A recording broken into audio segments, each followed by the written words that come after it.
Fala pessoal, tudo bem? Hoje vamos dar sequência à nossa série de partidas analisadas e a partida de hoje tem um valor histórico importantíssimo para o xadrez baiano.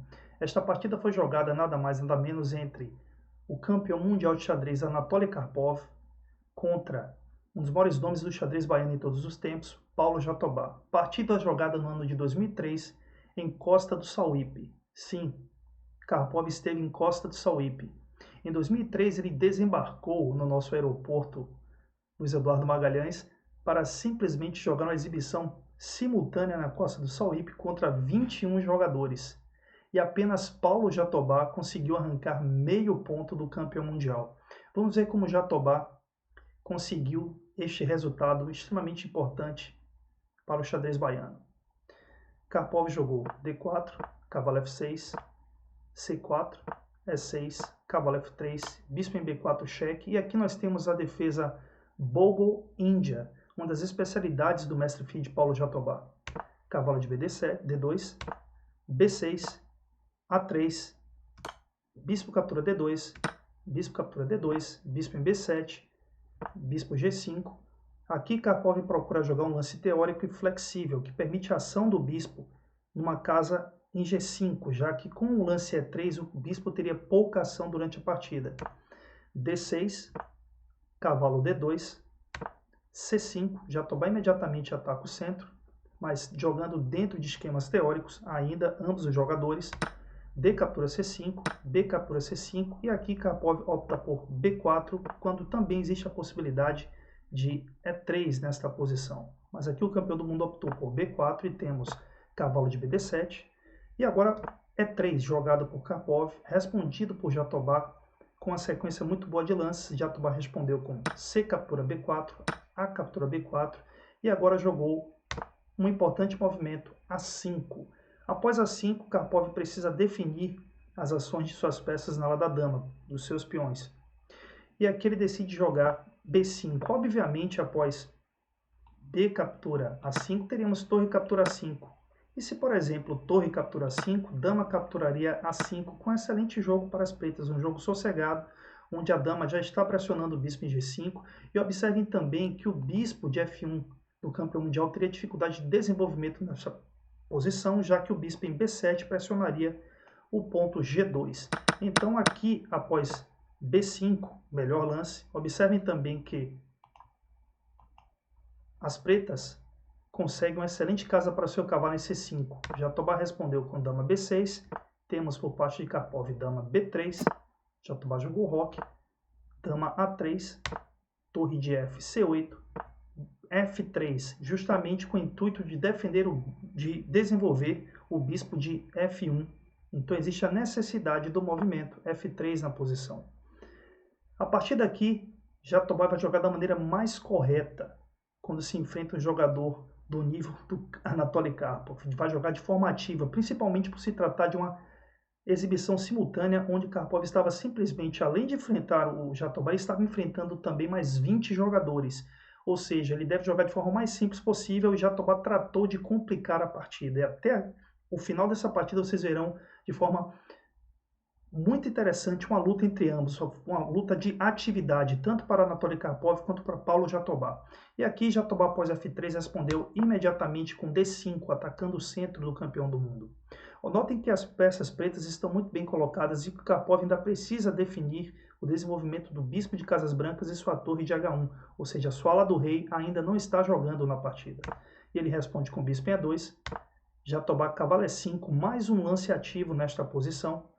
Observem que Jatobá permite a criação de debilidades na roque, mas a princípio a posição ainda não oferece riscos. Bispo captura F6, G captura F6, CD5, bispo D5 e agora rei F2. Karpov procura melhorar a ação de suas peças. Notem que o campeão do mundo opta por não fazer roque, dada a necessidade de também proteger o peão de E3 durante a partida. Jatobá responde com um lance ativo torre C2, Karpov torre de HD1.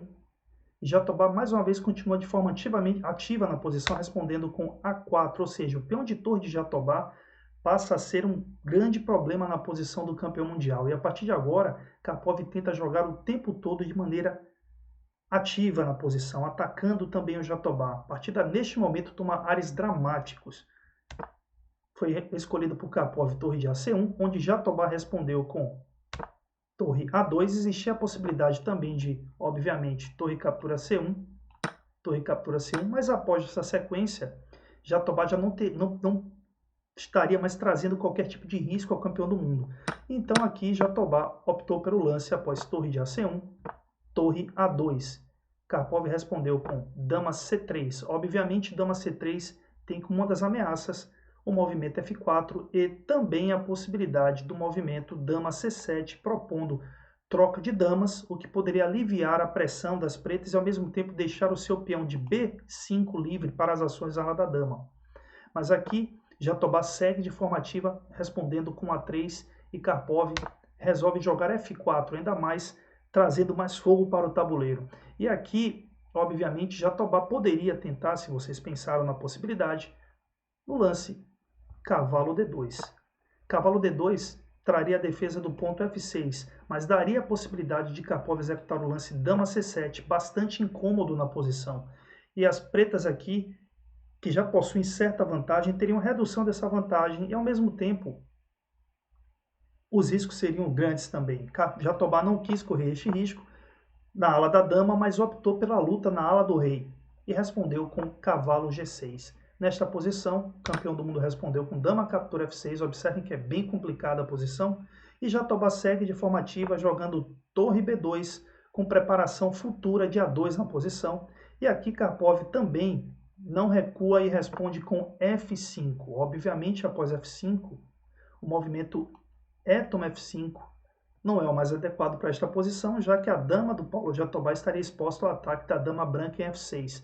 Aqui Jatobá optou pelo movimento cavalo H8.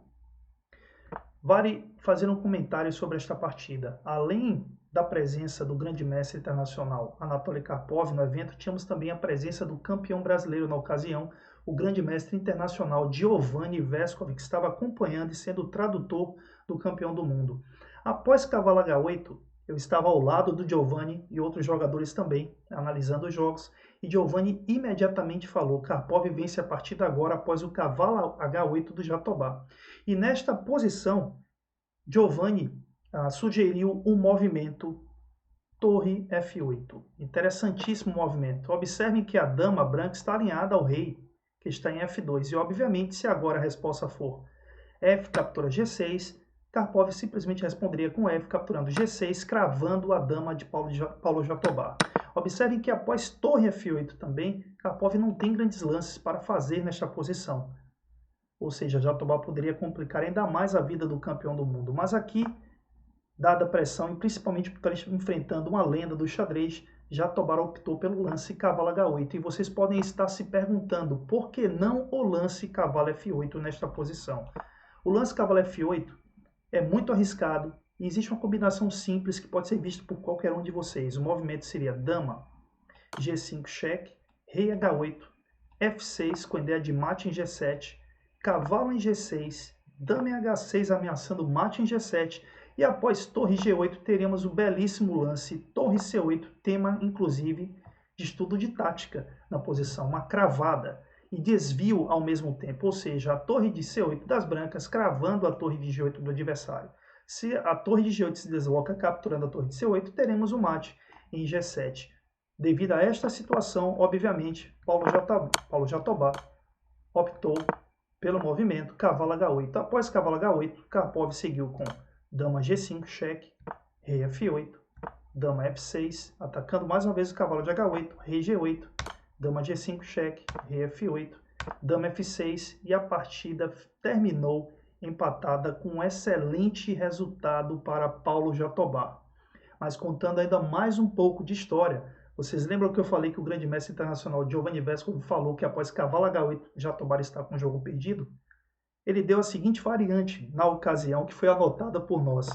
Obviamente aqui Giovanni sugeriu o movimento dama H6 cheque como movimento vencedor na posição. Obviamente aqui Karpov teria que responder com rei E7 e teremos dama H4 cheque como movimento.